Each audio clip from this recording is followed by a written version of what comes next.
거룩하시고 자비로우신 하나님 아버지, 하나님께 이 시간 저희 나와서 마음 열고 하나님이 경배합니다. 하나님께서 여기 성령으로 임재하시고 저희 예배를 받으시옵소서. 다만 저희 마음을, 저희 믿음을 하나님 앞에 바쳐 올리며 예배하고자 하오니 주 성령께서 저희를 인도하여 주시옵소서. 예수 그리스도 이름으로 기도하옵나이다. 아멘.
주님의 평화가 여러분과 함께.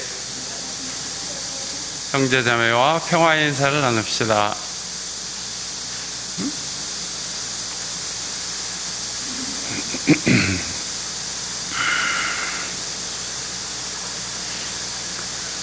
아주 무더운 날이지만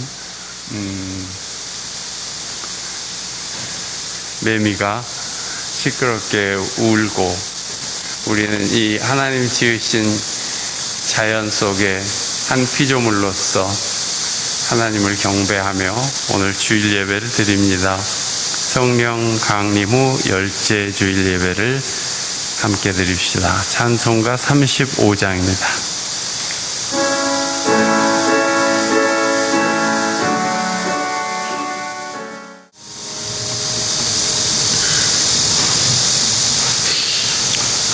이렇게 더운 날씨에 여러분 어떻게 더위를 잘 해결하고 계십니까?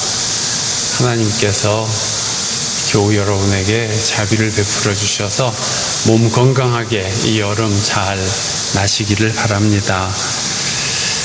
이렇게 저렇게 땀을 좀 안 나게 해보려고 부채도 붙이고 선풍기도 돌리고 에어컨도 켜고 해보다가 결국 여름에는 땀이 나는 것이로구나, 땀을 안 나게 하기는 어렵구나 하는 걸 깨닫고 땀을 흘리면서 지내게 됩니다.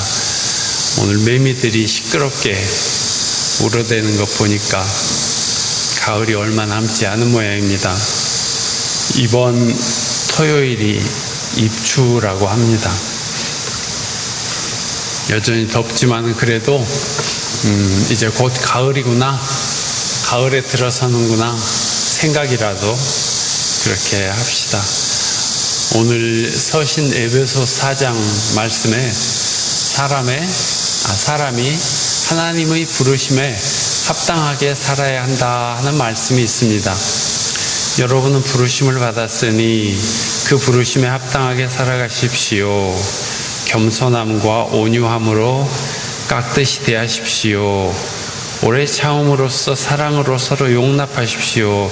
이런 말씀들이 4장 1, 2절에 있지 않습니까? 바울 사도께서는 에베소 교회에 어렵게 보내는 그런 편지에서 왜 이런 말씀을 하셨을까요? 이런저런 이유로 사이가 틀어지고 불편해진 사람들이 교우들 가운데 있었기 때문이죠. 초대교회 교우들은 아시듯이 그 출신과 삶의 배경이 너무 많이 달랐습니다. 서로 상종도 하지 않았던 유대인과 이방인이 함께 있었고, 종을 부리는 주인과 그 주인의 종이 교회에 함께 있었습니다. 그런데 성령께서 강림하셔서 그들을 하나로 만들어 주셨던 것이죠.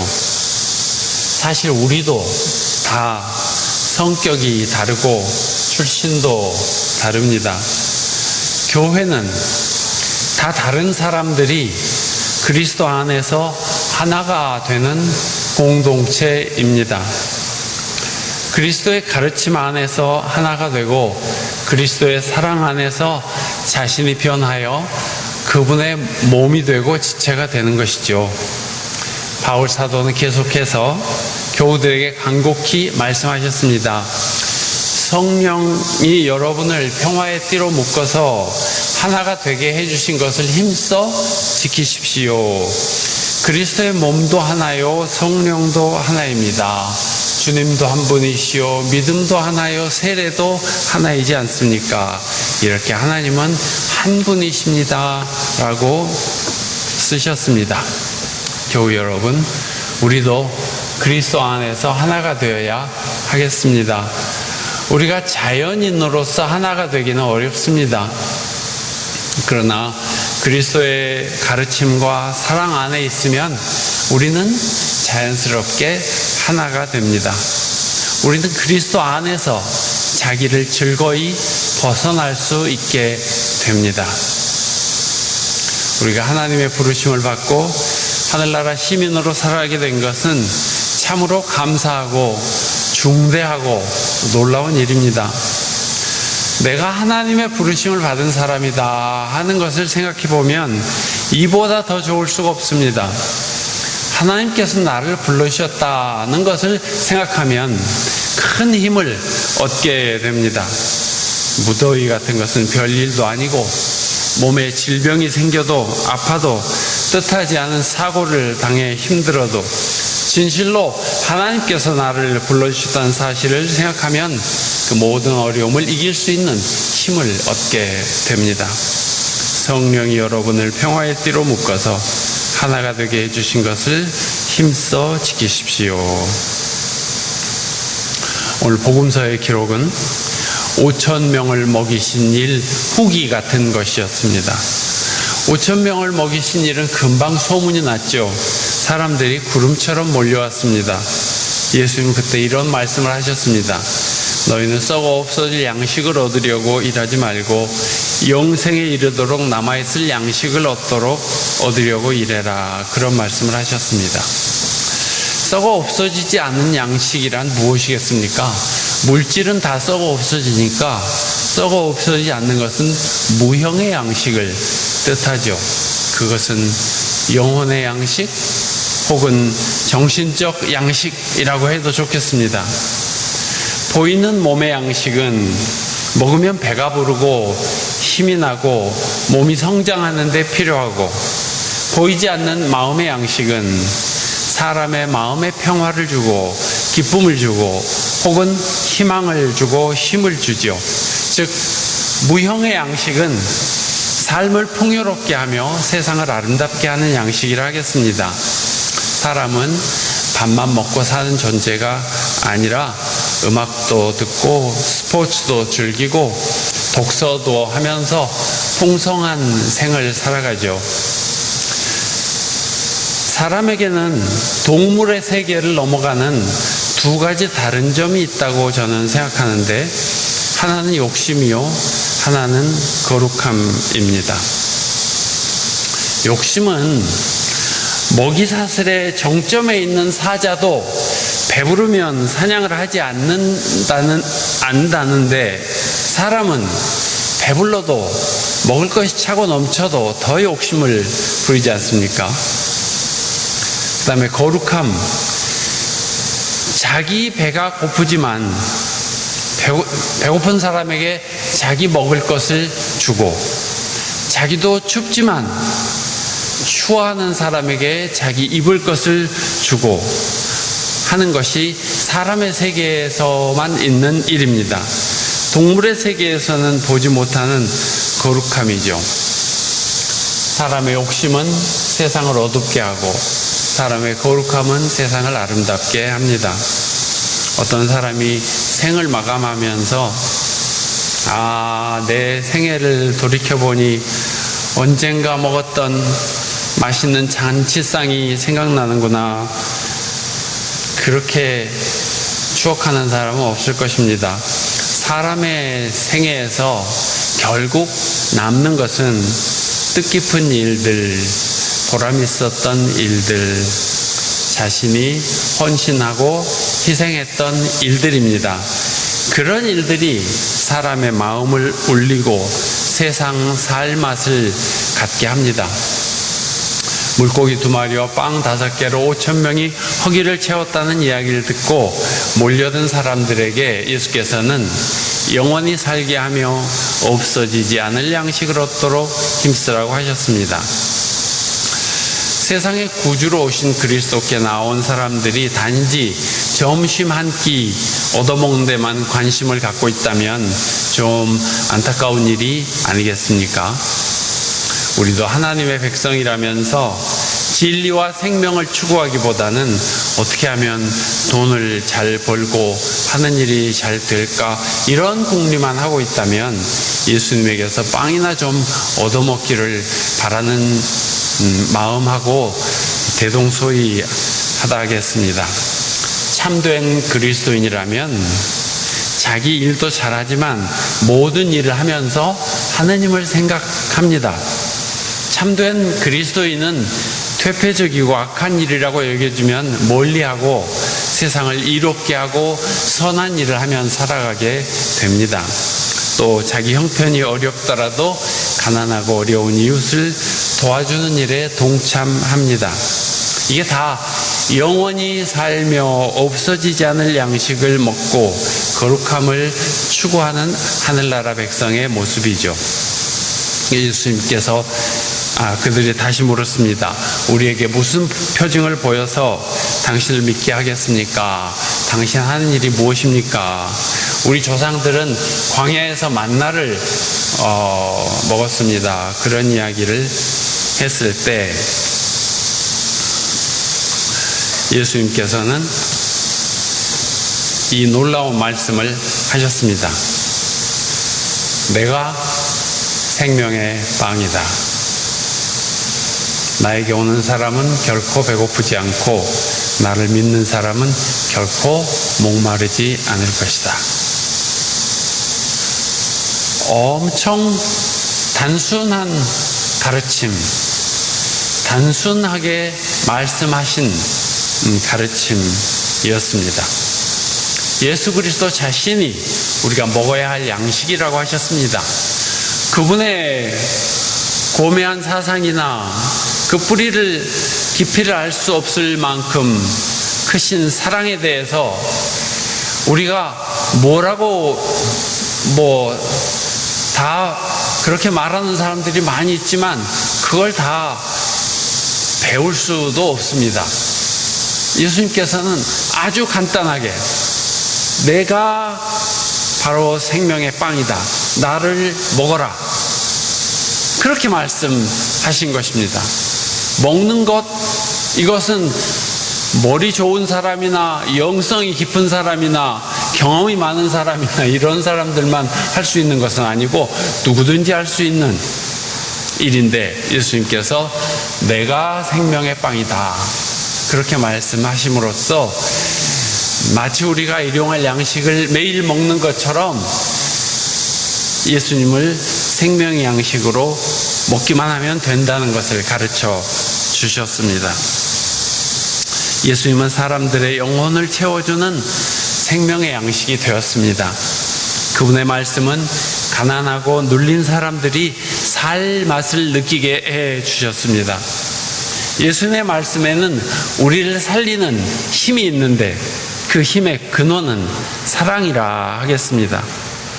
예수님의 말씀에는 우리 영혼의 상처를 치유하는 힘이 있는데 그 힘의 근원도 사랑이라 하겠습니다.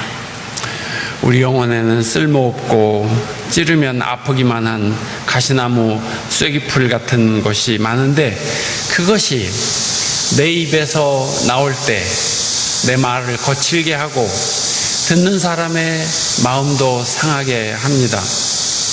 우리 마음에 상처가 있어서 우리는 무슨 일을 해보지도 않고 미리 좌절하거나 쉽게 포기하기도 합니다.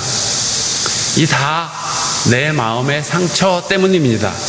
그런데 이 내면의 상처를 어떻게 해야 할 것인가? 겉에 몸의 상처가 나면 약을 바르거나 치료하면 되지만, 영혼의 상처는 누가 손을 댈 것이며 어떻게 치료를 할 것인가? 그 상처를 치유하는 묘약이 사랑입니다. 고맙게도 하나님은 사랑의 원천이십니다. 사람이 하나님을 만나면 변하게 되는 것은 이 하나님의 사랑 때문일 것입니다. 그래서 사람이 하나님의 사랑을 품고 살면 그의 내면이 밝아지고 치유가 되고 건강해집니다.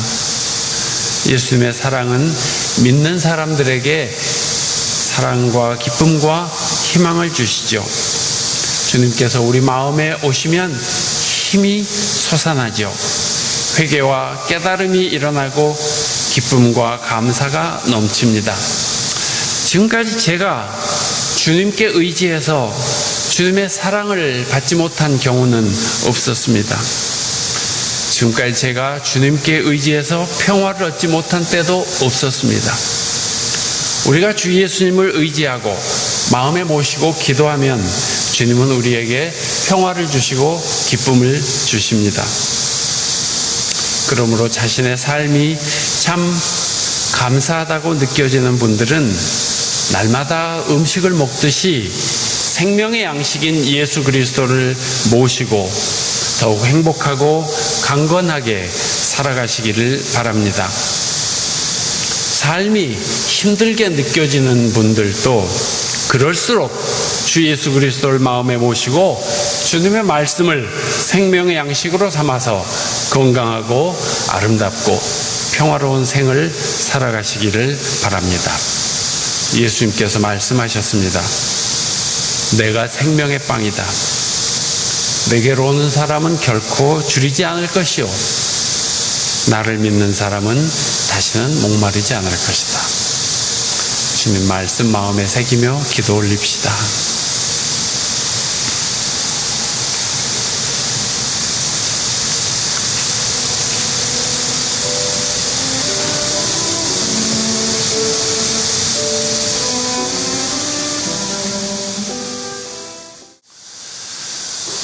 교우 여러분, 이제 예배 마치고 세상에 나가시면 몸에는 건강한 음식 잘 드시고 또 마음에는 우리 주님 모시고 생명의 빵을 먹으며 살아가시기 바랍니다. 우리를 지으신 하나님 아버지의 사랑과 우리를 구원하신 주 예수 그리스도의 은혜와 우리와 늘 함께 계시는 성령님의 도우심이 오늘 8월 첫 주일 예배를 주님께 바치고 다시금 삶의 자리로 흩어져 나아가는 주의 백성들 위해 늘 함께 계시기를 축원합니다. 아멘.